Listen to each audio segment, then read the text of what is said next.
Hi friends, welcome to our channel my life style and cooking. First time பார்க்குறீங்கன்னா subscribe பண்ணிவிட்டு பாருங்கள் friends.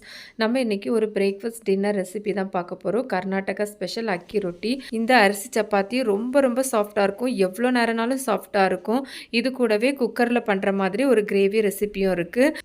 நல்லா லேயரோட டேஸ்ட்டும் ரொம்ப நல்லாயிருக்கும். செய்யக்கூடிய முறை ரொம்பவே வித்தியாசமாக இருக்கும். வாங்க அதை எப்படி பண்ணலான்னு பார்க்கலாம். இது பண்ணுறதுக்கு ஸ்டவ்வில் ஒரு பேன் எடுத்து வச்சுருக்கிறேன்.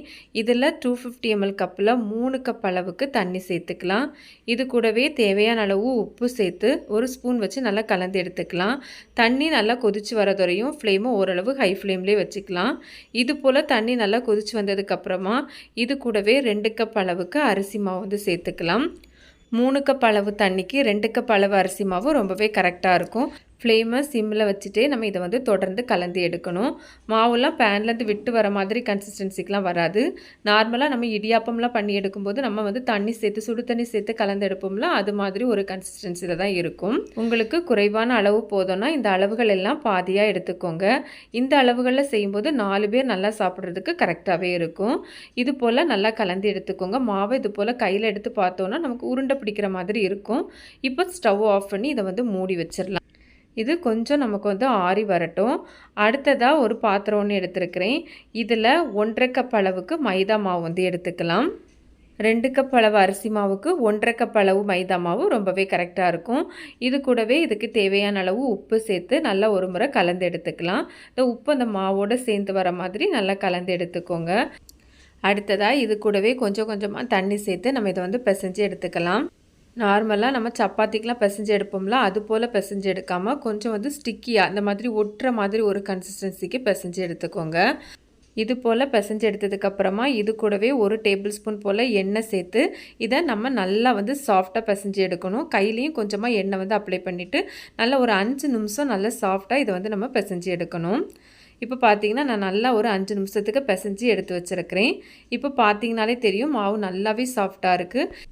இப்போ மாவுக்கு மேலே 1 டீஸ்பூன் போல் எண்ணெய் சேர்த்து இது போல் நல்லா ஸ்ப்ரெட் பண்ணி எடுத்துக்கோங்க. அப்போ நமக்கு மாவு வந்து ட்ரை ஆகாமல் இருக்கும். இப்போ நம்ம இதை மூடி வச்சு ஒரு அரை மணி நேரத்துலேருந்து 3/4 மணி நேரம் வரை நம்ம இதை வந்து ஊற வச்சிடலாம். இப்போ இது இருக்கட்டும். அந்த டைமில் நம்ம வந்து குக்கரில் ஒரு கிரேவி ரெசிபி பார்க்கலாம். ஒரு குக்கர் ஒன்று ஸ்டவ்வில் வச்சுருக்கிறேன். இதில் வந்து ஒரு 1.5 டேபிள் ஸ்பூன் போல் எண்ணெய் வந்து சேர்த்துருக்கிறேன். எண்ணெய் நல்லா சூடானதுக்கு அப்புறமா கொஞ்சமாக பெருஞ்சீரகம், ஒரு பட்டை, 2 கிராம்பு சேர்த்து பொரிய விட்டுடலாம். இது நல்லா பொரிஞ்சு வந்ததுக்கப்புறமா இது கூடவே மீடியம் சைஸில் ஒரு வெங்காயம் வந்து ஸ்லைசஸாக கட் பண்ணி சேர்த்துருக்கிறேன். சேர்த்து நம்ம வெங்காயத்தை நல்லா வதக்கி எடுத்துக்கலாம். வெங்காயம் வதங்கிட்டு இருக்கும்போதே இது கூடவே ஒரு சின்ன துண்டு வந்து ரம்ப இலை வந்து சேர்த்துருக்கிறேன். இது ஆப்ஷனல் தான், இருந்தால் சேர்த்துக்கோங்க. சேர்த்து செய்யும்போது நமக்கு நல்ல ஒரு வாசனையாக இருக்கும். நமக்கு வெங்காயம் எல்லாம் நல்ல ஒரு டிரான்ஸ்பரண்டாக வதங்கி வரணும். அது வரையும் வதக்கி எடுத்துக்கலாம். வெங்காயம் வதங்கிறதுக்கு உப்பு தேவைப்பட்டிருந்தா கூட நீங்கள் சேர்த்து வதக்கி எடுத்துக்கலாம். இது போல் வெங்காயம் வதங்கி வந்ததுக்கப்புறமா இதில் ஒரு அரை டேபிள் ஸ்பூன் போல் இஞ்சி பூண்டு பேஸ்ட்டு சேர்த்து பச்சை வாசனை போகிறது வரையும் நம்ம இதை வந்து வதக்கி எடுத்துக்கலாம். ஃப்ளேம் ஓரளவு சிம் டு மீடியம்னு மாற்றி மாற்றி வச்சுக்கோங்க. அடுத்ததாக இது கூடவே மீடியம் சைஸில் ஒரு தக்காளி பழம் சேர்த்துருக்கிறேன். தக்காளி பழம் நமக்கு நல்ல ஓரளவு மேஷ் ஆகி வரணும், அது வரையும் வதக்கி எடுக்கணும். தக்காளி பழம் வதங்கிட்டு இருக்கும்போதே இது கூடவே அரை கைப்பிடி அளவுக்கு புதினா இலை சேர்த்துக்கலாம். கூடவே அரை கைப்பிடி அளவுக்கு மல்லி இலையும் நம்ம இதில் வந்து சேர்த்துக்கலாம். சேர்த்து நம்ம இதை வந்து நல்லா வதக்கி எடுக்கணும். தக்காளி பழம் வந்து நமக்கு நல்லா வதங்கி வரதுவரையும் அப்பப்போ நம்ம வந்து கலந்து விட்டு நம்ம இதை வந்து வதக்கி எடுத்துக்கலாம். இது வதங்கிட்டு இருக்கிற டைம்லேயே நம்ம இதுக்கு சேர்க்கக்கூடிய ஒரு அரைப்பு ஒன்று அரைச்சி எடுத்துக்கலாம். மிக்சி ஜாரில் அரை கப் அளவுக்கு தேங்காய் துண்டுகள் எடுத்துருக்கிறேன். கூடவே 1 டீஸ்பூன் அளவு பெருஞ்சீரகம் வந்து சேர்த்துருக்கிறேன்.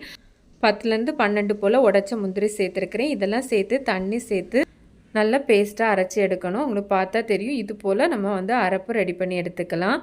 இப்போ பார்த்தீங்கன்னா நமக்கு தக்காளி பழம்லாம் நல்லா மேஷ் ஆகி வதங்கி வந்துட்டு இப்போ நம்ம இதுக்கு தேவையான மசாலா சேர்த்துக்கலாம். இது கூடவே அரை டீஸ்பூன் அளவுக்கு வத்தல் பொடி சேர்த்துருக்கிறேன். இது கூடவே 1 டீஸ்பூன் ஃபுல்லாக மல்லிப்பொடி வந்து சேர்த்துக்கலாம். இது நம்ம குழம்புக்கு தனியாக அரைச்சி வச்சுருந்த மல்லிப்பொடி. கூடவே 3/4 டீஸ்பூன் போல் சிக்கன் மசாலா சேர்த்துருக்கிறேன். இதெல்லாம் சேர்த்து நல்லா ஒரு முறை வதக்கி எடுத்துக்கலாம். கரிஞ்சிடாமல் சிம்மில் வச்சே வதக்கி எடுத்துக்கோங்க. இப்போ நம்ம இதில் ஏற்கனவே மிக்சியில் வந்து அரைச்சி வச்சுருந்தோம்ல அரைப்பு, அதையும் சேர்த்து நல்லா ஒரு முறை கலந்து எடுத்துக்கலாம். இப்போது இந்த கிரேவிக்கு தேவையான அளவு தண்ணி வந்து சேர்த்துக்கலாம். உங்களுக்கு கிரேவி என்ன திக்னஸில் வேணுமோ அதுக்கு தக்கன நீங்கள் வந்து தண்ணி வந்து சேர்த்துக்கலாம். தண்ணி தேவைக்கு சேர்த்ததுக்கப்புறமா நல்லா ஒரு முறை கலந்து எடுத்துக்கோங்க. எடுத்துக்கோங்க. இது போல் நல்லா கலந்து எடுத்ததுக்கப்புறமா இதுக்கு தேவையான அளவு உப்பு வந்து சேர்த்துக்கலாம். உப்பு சேர்த்து ஒருக்கா கலந்து எடுத்துட்டு நம்ம வந்து குக்கரை வந்து மூடி வச்சு மீடியம் ஃப்ளேமில் 2 விசில் விட்டு எடுத்துக்கலாம். ரொம்ப ஈஸியாக நமக்கு கிரேவி ரெடி ஆயிரும். இப்போ நம்ம ரெடி பண்ணி வச்சுருந்த அரிசி மாவு ஓரளவுக்கு நல்லா சூடு ஆறி நம்ம வந்து கையை வச்சு நல்லா பிசைகிற அளவுக்கு கரெக்டான ஒரு பதத்தில் இருக்குது. இப்போ இதில் கப்பு இல்லைன்னா ஏதாவது ஒரு சின்ன கிண்ணி வச்சு இது போல் நல்லா அழுத்தம் கொடுத்துட்டு நம்ம பிசைஞ்சு எடுக்கும்போது நமக்கு வந்து பிசைஞ்சு எடுக்கிறதுக்கு ஈஸியாக இருக்கும். இப்போ இதை நம்ம நல்லா சாஃப்டாக பிசைஞ்சு எடுத்துக்கலாம். தேவைப்பட்டால் 1 டேபிள் ஸ்பூன் போல் எண்ணெய் கூட நீங்கள் சேர்த்து பிசைஞ்சு எடுத்துக்கலாம். இது போல் நல்லா சாஃப்டாக பிசைஞ்சு எடுத்ததுக்கப்புறமா இதுக்கு மேலே 1 டீஸ்பூன் போல் எண்ணெய் சேர்த்து நல்லா வந்து ஸ்ப்ரெட் பண்ணி எடுத்துக்கோங்க. இப்போ மாவு நமக்கு ட்ரை ஆகாமல் இருக்கும். மாவு பார்த்திங்கனாலே தெரியும் நல்லா சாஃப்டாக வந்து இருக்குது. இப்போ இதிலேருந்து மாவு எடுத்து நம்ம உருண்டைகளாக உருட்டி எடுத்துக்கலாம். நமக்கு எந்த மாதிரி சைஸுக்கு வேணுமோ அதுக்கு தக்கன நம்ம வந்து உருண்டைகள் பிடிச்சி எடுத்துக்கலாம். எல்லா உருண்டைகளும் ரெடி பண்ணிவிட்டு நம்ம செஞ்சு எடுக்கணும்னு வேண்டாம். அப்பப்போ நம்ம செஞ்சு எடுக்கும்போது ஒவ்வொரு உருண்டைகளாக வந்து ரெடி பண்ணிவிட்டு நம்ம வந்து செஞ்சு எடுத்துக்கலாம். நான் இங்கே 2 உருண்டை வந்து ரெடி பண்ணி எடுத்து வச்சுருக்கிறேன். இது ட்ரை ஆகாமல் இருக்கிறதுக்காக வேண்டி இதை வந்து மூடி வச்சுக்கலாம். அடுத்ததாக நம்ம ஏற்கனவே மைதா மாவு வந்து ஊற வச்சுருந்தோம்ல, அது நமக்கு இப்போ நல்லாவே ஊறி வந்துட்டு பார்த்தாலே தெரியும் நல்லா சாஃப்டாக இருக்குது. இப்போ இதை நல்லா ஒருக்க கூட பிசைஞ்சு எடுத்துட்டு இதிலேருந்து கொஞ்சமாக மாவு எடுத்து இது போல் உருட்டி எடுத்துக்கலாம். நம்ம மைதா மாவு எடுக்கும்போது நம்ம எடுத்துருக்கிற அரிசி மாவு உருண்டையோட பாதி அளவு இருந்தாலே போதும். அதிகமாக அளவு வந்து எடுக்க வேண்டாம் மைதா மாவு. மைதா மாவு உருண்டையை அரிசி மாவு இல்லைன்னா மைதா மாவில் நல்லா ஒருக்கா டிப் பண்ணிவிட்டு இது போல் நம்ம வந்து தேய்ச்சி எடுத்துக்கலாம். இதில் நடுப்பகுதியில் நம்ம ரெடி பண்ணி வச்சுருக்கிற அரிசி மாவு வச்சு இது போல் நல்லா வந்து ஃபோல்ட் பண்ணி எடுத்துக்கலாம். நல்லா ஃபோல்ட் பண்ணதுக்கப்புறமா இது போல் உருட்டி எடுத்துக்கோங்க. நமக்கு நல்லா ஸ்மூத்தாகவே கிடைக்கும். இப்போ இது போல் கையை வச்சு ப்ரெஸ் பண்ணிவிட்டு கொஞ்சமாக அரிசி மாவோ இல்லை மைதா மாவோ சேர்த்து நார்மலாக நம்ம சப்பாத்திக்கு ஸ்ப்ரெட் பண்ணி எடுக்கிறது போல் ஸ்ப்ரெட் பண்ணி எடுத்துக்கலாம். கொஞ்சம் நல்லா நைஸாக வர மாதிரி ஸ்ப்ரெட் பண்ணி எடுத்துக்கோங்க. எல்லா சப்பாத்தியும் ஈவனாக ஒரே ஷேப்பில் இருக்கணும்னு ஒரு பாத்திரத்தை வச்சு நான் ஈவனாக கட் பண்ணி எடுத்துருக்கிறேன். இது போல் கட் பண்ணி எடுக்கணும்னு எந்த கட்டாயமும் இல்லை. மாவு பார்த்திங்கன்னா தெரியும் இது போல் நல்லா சாஃப்டாகவும் இருக்கணும். அது போல் நல்லா தின்னாகவும் நம்ம வந்து ஸ்ப்ரெட் பண்ணி எடுக்கணும். இது போலவே நம்ம எல்லாத்தையுமே ரெடி பண்ணி எடுத்துக்கலாம். இது போல் நிறைய பிரேக்ஃபாஸ்ட் டின்னர் ரெசிபிலாம் நம்ம சேனலில் இருக்குது. சேனலை விசிட் பண்ணி பாருங்கள். கண்டிப்பாக உங்களுக்கு யூஸ்ஃபுல்லாக இருக்கும். இது போல் ரவுண்டாவோ இல்லைன்னா வந்து ஸ்கொயராகவோ கூட நீங்கள் வந்து ஸ்ப்ரெட் பண்ணி எடுத்துக்கலாம். இப்போ நம்ம இதை வந்து சுட்டு எடுத்துக்கலாம். சுட்டு எடுக்கிறதுக்காக வேண்டி ஒரு தோசை தவா வந்து ஸ்டவ்வில் வச்சுருக்கிறேன். ஓரளவு மீடியம் டு ஹை ஃப்ளேமில் வச்சுக்கலாம். இந்த சப்பாத்தி வந்து சுட்டு எடுக்கிறதுக்கு நம்ம வந்து எண்ணெய் எதுவுமே வந்து சேர்க்க வேண்டாம். இது போல் நமக்கு வந்து மாவு நல்லா வந்து பொங்கி வர ஆரம்பிக்கும். பார்த்திங்கன்னா தெரியும் நல்லா கொஞ்சம் மேலே எலும்பி வர ஆரம்பிக்கும். இது போல் மேலே எலும்பி வர ஆரம்பிக்கவும் நம்ம வந்து மறுபக்கம் திருப்பி போட்டுடலாம். திருப்பி வச்சுட்டு ஓரளவு ஹை ஃப்ளேமில் வச்சிங்கன்னா நல்லா மேலே எலும்பி வரும். உங்களுக்கு பார்த்தா தெரியும். இது போலவே ரெடி பண்ணி எடுத்துக்கணும். நல்லா வந்து சாஃப்டாக இருக்கும் ஃப்ரெண்ட்ஸ். ரொம்ப சாஃப்டாக இருக்கும். நல்ல லேயரோட ரொம்ப சூப்பராக இருக்கும். கண்டிப்பாக மிஸ் பண்ணாமல் ட்ரை பண்ணி பாருங்கள். பார்த்திங்கனாலே தெரியும் எந்த அளவு சாஃப்டாக வந்திருக்குன்னு. இது போலவே நம்ம எல்லாத்தையுமே ரெடி பண்ணி எடுத்துக்கலாம். ஃப்ளேம் பார்த்திங்கன்னா சிம்மில் வைக்க வேண்டாம். மீடியம் டு ஹை ஃப்ளேமில் வச்சு செய்யும்போது தான் நமக்கு ரொம்பவே பர்ஃபெக்டாக வரும்.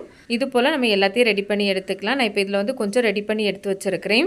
சப்பாத்தி பார்த்தாலே தெரியும் நல்ல சாஃப்டாக இருக்கும். ரொம்ப சாஃப்டாக இருக்கும். எவ்வளோ நேரம் ஆனாலும் ரொம்பவே சாஃப்டாக இருக்கும். உங்களுக்கு பார்த்தாலே தெரியும். கொஞ்சம் டிஃப்ரெண்ட்டான மெத்தடு தான் இது செய்கிறது. அரிசி மாவு கூடவே மைதா மாவும் சேர்த்து நம்ம போலி பண்ணுற மாதிரி இது வந்து ஒரு மெத்தடு. ரொம்பவே டிஃப்ரெண்ட்டான டேஸ்ட்டாகவும் இருக்கும். கண்டிப்பாக ஒரு முறை செஞ்சு பாருங்கள். இது கூடவே குக்கரில் பண்ண அந்த குருமாவும் ரொம்ப சூப்பராக இருக்கும். இதுக்கு ஒரு நல்ல ஒரு காம்பினேஷன். அந்த குருமா இட்லி தோசை எல்லாத்துக்குமே சூப்பராக இருக்கும் ஃப்ரெண்ட்ஸ். கண்டிப்பாக நீங்களும் இந்த ரெசிபியை ட்ரை பண்ணி பாருங்கள். ட்ரை பண்ணி பார்த்துட்டு உங்களுக்கு எப்படி வந்ததுன்னு மறக்காமல் கமெண்ட்ஸ் பண்ணுங்கள். ரெசிபி வீடியோ கண்டிப்பாக உங்களுக்கு பிடிக்கும். பிடிச்சிருந்தால் லைக் பண்ணி ஷேர் பண்ணி சப்ஸ்கிரைப் பண்ணுங்கள் ஃப்ரெண்ட்ஸ். தேங்க்ஸ் ஃபார் வாட்சிங். பாய்.